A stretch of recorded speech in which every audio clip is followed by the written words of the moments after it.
Welcome to Behind the Line, where we pull back the curtain on the challenges facing first responders and frontline workers. The work you do is unique, and so are the stresses that go with it. Join me as we tackle key issues to reduce risks for burnout, and as we work to support you in doing the job you love without sacrificing being the kind of person you want to be. Hey frontline friends, and welcome back to Behind the Line. I'm your host, Lindsay Faas. If you're new to Behind the Line, what you should know about me is that I'm a clinical counselor specializing in trauma therapy. And after years working with first responders and frontline workers around issues like burnout, compassion fatigue, PTSD, and related OSIs, I've become a passionate wellness advocate and educator for those who sacrifice so much for our communities out there on the front lines. Behind the Line is a place for us to talk about the real life behind the scenes challenges facing you on the front lines. I created this podcast with the hope of bringing easy access to skills for wellness, allowing you to find greater sustainability both on the job and off. I'm really glad that you're joining me today because we're covering a topic today that I get asked about a lot within my work as a trauma therapist, and I think it has a ton of application to where many of you are likely at right now. We've been talking for the last couple of weeks about what it means to process. And specifically, we've been working on setting up tools to process the experience of being a first responder or frontline worker in the midst of the COVID-19 pandemic. This intense time has marked history for all of us across the globe. We know that it has turned things upside down for over a year now, and that we're not done yet. For those of you on the front lines, the proximity to the reality of the situation significantly shapes you. You've likely noticed that your mood, your capacities, and your coping have all felt harder to maintain day to day, probably in waves that ebb and flow from one shift set to another. Working to make sense of all that you've seen and been through this past year is vital to not just surviving it, but thriving as we continue in it, and gradually, fingers crossed, emerge from it. In episode 15, we talked about what processing means and how we do it. And in episode 16, we talked about some of the supportive prerequisites that allow us to be successful in processing well. If you haven't had a chance yet, I would encourage you to listen to those as well to get the full picture. Today, we're talking about how to process within community. I said a minute ago that this is a topic I'm asked about a lot in my work as a trauma therapist, and here's why. When we've faced something significant, whether it's a single specific traumatic event or the accumulation of many relentless and persistent stressors, we struggle to know how to talk about it, who we can talk about it with, and how much to share without overloading the other person with our own junk. What I find with many of the first responders and frontline workers I know is that they have a tendency to feel like they need to carry the load themselves. This tends to come from some time in the work and having experiences that advise us that people in our lives who aren't in the work can't handle knowing the details of what we do, or if they can handle it, that they can't really fully understand it. Meanwhile, when we try to connect with our colleagues, it can also be tricky territory. Feeling like we shouldn't burden those who are already so burdened, or finding that sharing our own stuff leads into a ridiculous tit-for-tat one-upmanship situation where it's really difficult to feel heard or have our needs met. You know exactly what I'm talking about, don't you? Meanwhile, carrying it all on your own is a recipe for burnout and compassion fatigue at the very least, and can lead to more complicated challenges over the long term. We need to know that as humans, we are wired for connection. Our brains crave connection. When we process experiences, it comes in layers, making meaning of bits and pieces and growing from there. Processing in community is an important layer. It gives us external perspective outside of our own heads, outside of our own personal biases and internal skews. It grants us some context we might not otherwise have, and it can help us create a more comprehensive and accurate narrative of what we've experienced, how it's impacted us, and what it means about us that we experienced it. Sometimes it's not even really about the other person's response, but just the simple act of hearing ourselves verbalize out loud something about how we've been thinking and making sense of an event or experience can shift how we are processing it. What I notice in most people that I interact with, myself included, is that we have a tendency to oscillate between two extremes. Neither is ideal. The first is to bottle it up, try to manage it alone and hold it all in, believing that we're protecting ourselves from others not being able to support and protecting others from being burdened by our heavy load. The other extreme is to dump, where usually after bottling for too long, we see an opportunity to share and we're bursting. In this situation, we'll often come away from the interaction feeling like we overshared and took up too much space, often leading to regret, embarrassment, and shame, which then reminds us why we should bottle instead. And on goes the cycle. This kind of sharing will also tend to yield less helpful responses from the person we're sharing with, which again reminds us why bottling feels better. I'm going to pitch some steps today to shape a more effective kind of interaction, where you won't bottle or dump. You'll process and set yourself up for the best chances of success in feeling heard, seen, known, valued, and supported in the midst of making sense of your experiences. Ready? Step 1, know what you need. Before you dive into sharing, take a moment for a bit of introspection. Check in with yourself and try to get a sense of your goal in sharing. This is going to be important for 3 reasons. First, it shapes step 2, which is about matching the need you have with someone in your life who's good at offering in that area of need. Second, it helps in step 3, where we're going to clarify our need to the person we're talking to in an effort to set a frame for the conversation to be helpful and supportive. And last but not least, it allows us to evaluate how the interaction went and felt and feel a sense of success in the midst of it. Now, your needs can look like a lot of things as you process and make sense of your experiences. Remember how I said that processing happens in layers? You may process within community in different ways and with different people related to the same story. At one point in my processing, I may just need a hug. At another point, I may need to blurt some stuff out and have the other person say something like, "Wow, you are facing so much. I'm sorry it's been so hard," i.e., empathy. Meanwhile, at another point in the process, you may need some feedback, ideas, or opinions to shape how you're making sense of things or choosing to interact with it. All of these needs are fair, and we need to know them in order to be able to seek them out well. Step number 2, be picky. Not every person in our lives is equally equipped to meet our needs. It's important to know who in our lives offer what kinds of support well. Based on this, we can then choose who we go to based on the need that we have. For example, if my need is to blow off some steam and do something that gets me out of my head, I might ask one of my friends who's good at being spontaneous and fun to join me for an adventure. If my need is to share and get some empathy, I'm going to ask someone in my life who I know is good at consistently offering empathy. If my need is to get some feedback and ideas, I might go to someone I feel knows me well and who I feel can offer helpful support. If I want empathy, but I go to someone who isn't great at empathy, I'm going to consistently feel disappointed by what comes out of these interactions. Notice that I haven't said that you need to find someone who's been through similar things as you. This can be helpful at times when I might need someone who can really get it, but it's not generally a prerequisite. We can be surprised by the care and support we can get from people who have never experienced anything like what we have.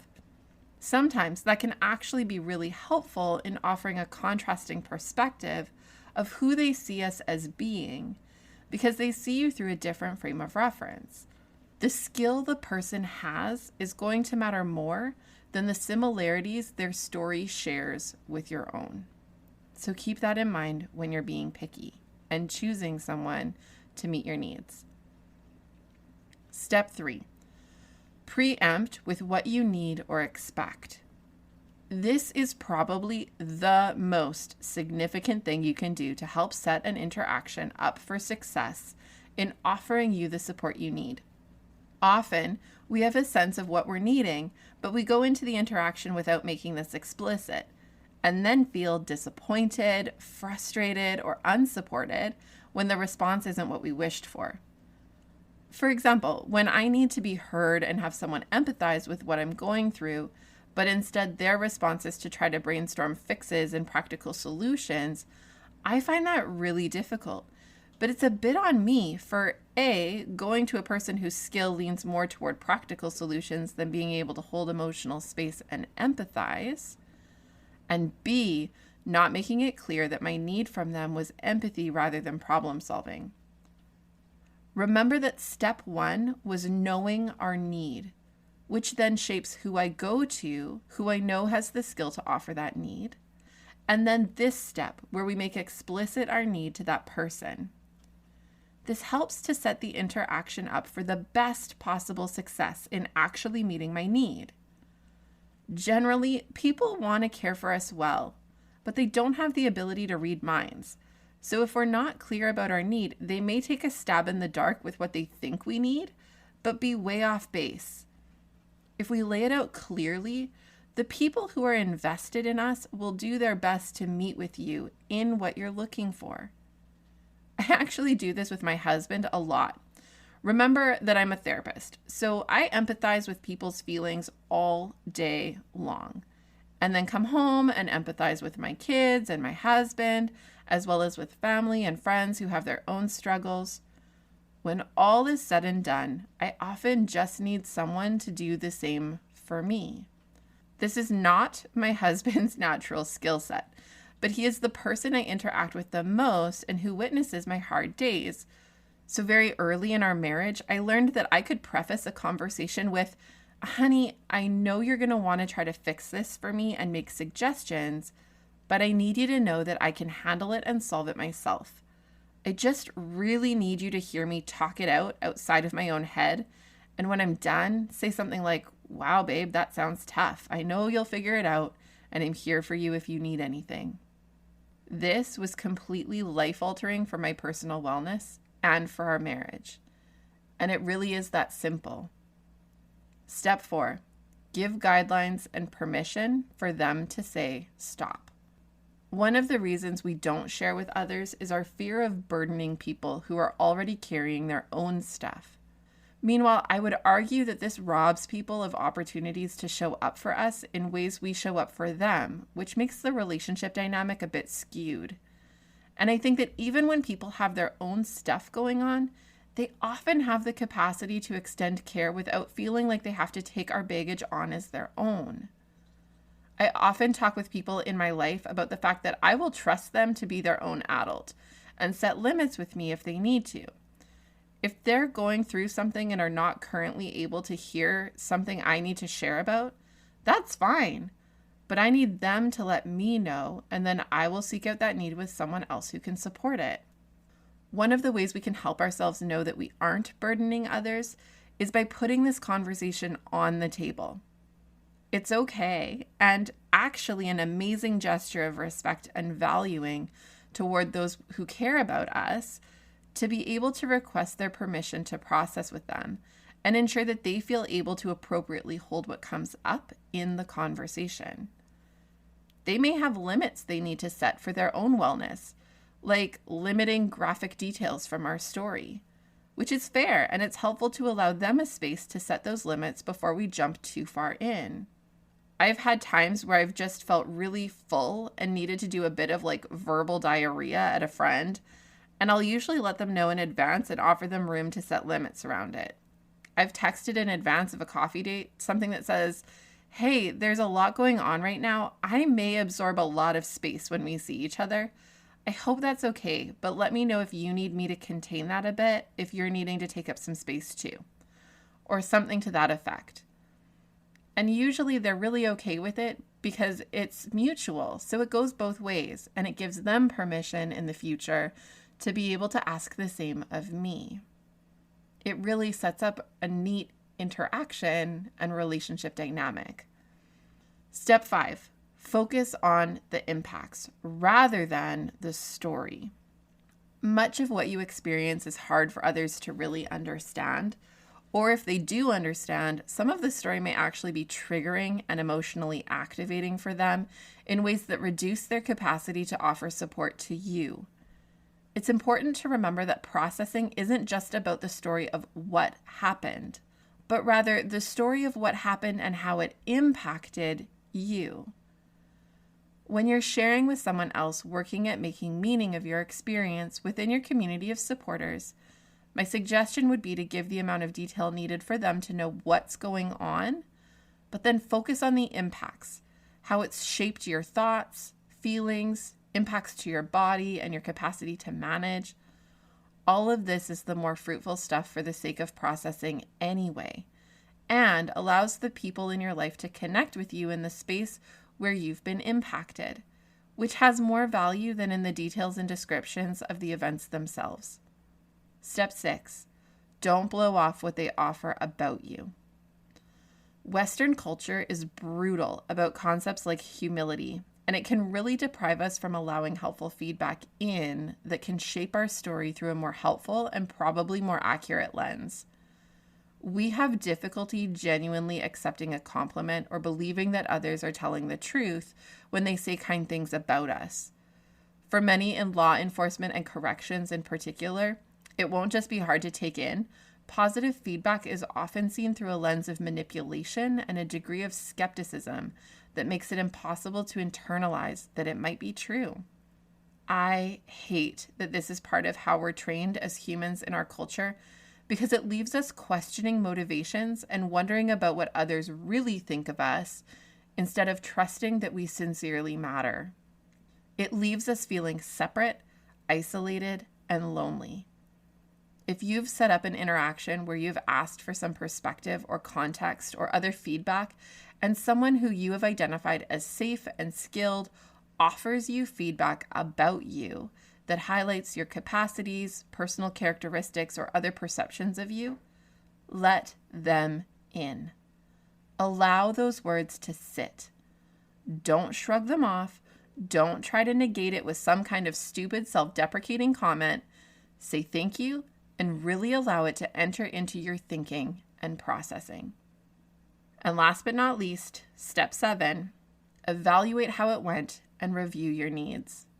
When all is said and done, check in with yourself about how it went. As something that's likely a bit uncomfortable to try out and do differently than you've done it before, it might feel challenging to enact. But as you try it out, all of these steps, and take a few moments, review how it went. Did it feel helpful despite the discomfort of engaging it differently than you normally would? Were there things that you would do differently the next time? Did you learn something about yourself or the other person or the process of connecting to process together? When we review, we allow our brains a chance to really engage in some learning, which allows them to do it better and better each time. It's also a space that allows us to sit with what we may have received from the interaction and get curious about how we choose to allow this to factor into our processing and integrating of the experience itself. There you have it.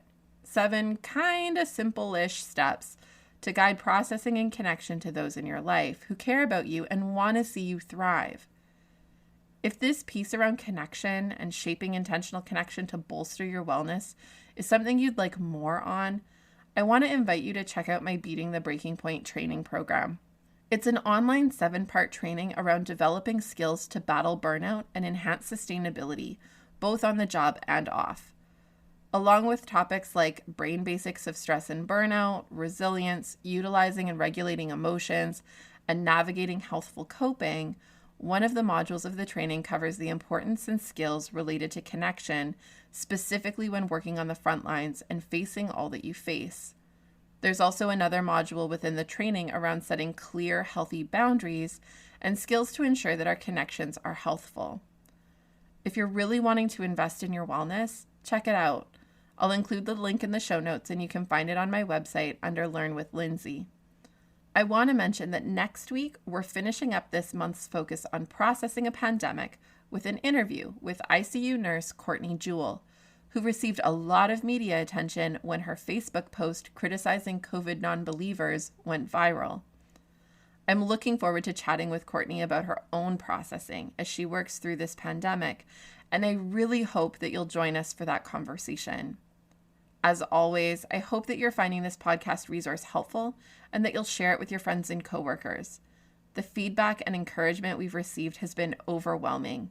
I've had so many emails from frontline workers sharing how they came across the podcast and were in tears feeling validated and supported.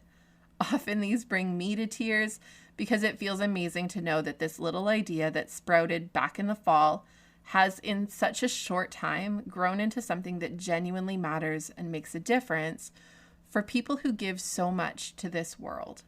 Thank you for helping me to reach others on the front lines. Your support means so much to me. Like I said, I do hear from many of you regularly about how this resource has been helpful and with thoughts and ideas for future episodes. I love hearing from you, and I hope you'll reach out by following me on social media, subscribing to our weekly emails that alert about our new podcast episodes, or shoot me an email. My contact info is always in the show notes. I'll hope to hear from you, and until next time, stay safe.